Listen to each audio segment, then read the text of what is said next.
Hey guys, welcome to Initial Assessment. As you can hear in my voice, I'm still not 100%.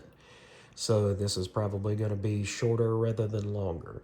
But I did want to let you know that this is No Man's Land issue 1 by Szymon Kudranski, part of his one-man art comics imprint at Image.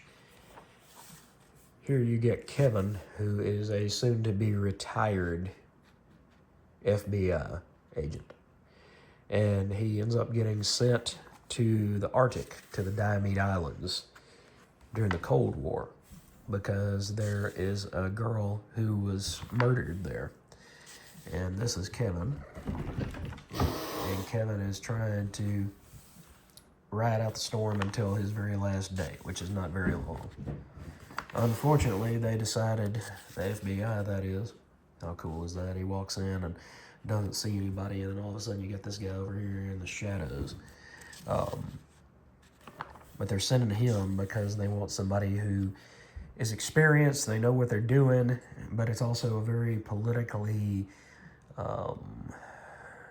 dense situation because it's in no man's land in the area where ice forms a bridge between the USSR and the USA in Alaska.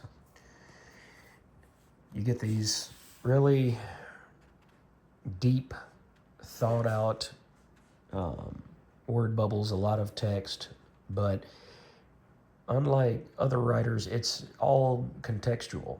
It all makes sense why it's there. So you also get Kevin's wife, who, without explaining any more, is not very understanding of Kevin going back into the field one more time. So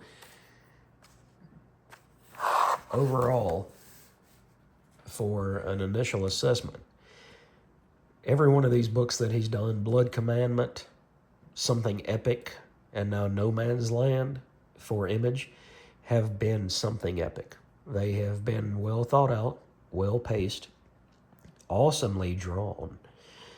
And now we have this story of Kevin and his dead body up in no man's land in the Diomede Islands.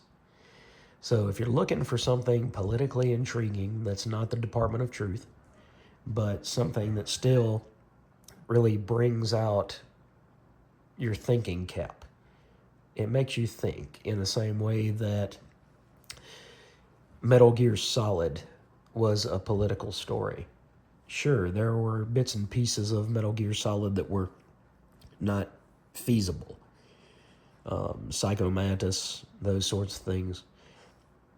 But the level of thought and care and precision that Hideo Kojima puts into the Metal Gear Solid stories, or should I say did put into the Metal Gear Solid stories with these video games,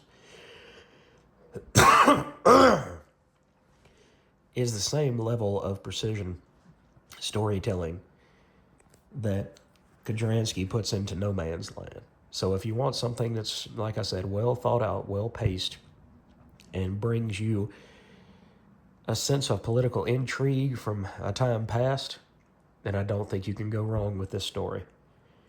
Thanks for joining me, guys. I've got more great content coming up for you shortly. Let me go get some rest and see if I can continue to feel any better. Thanks and take care.